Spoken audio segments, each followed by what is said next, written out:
Such a selfless man. And I think I've never said thank you enough. This Father's Day, I'm saying it all. My dad, tons of stories to tell, lots of lessons learned from him. Oh my god, it's going to be a lot emotional. I can't. I was not taught to obey. I was taught to be respectful, use my voice, be financially independent. Actually, there are lots of them, but that one lesson that has impacted is time is money, waits for no one, and has literally helped me become the disciplined person that I am today. He invested his time, and I thought, what better than gifting him his favorite accessory?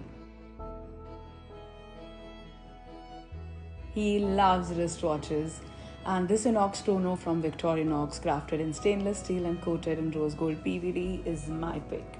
Such a perfect gifting option to bring that precious smile on his face.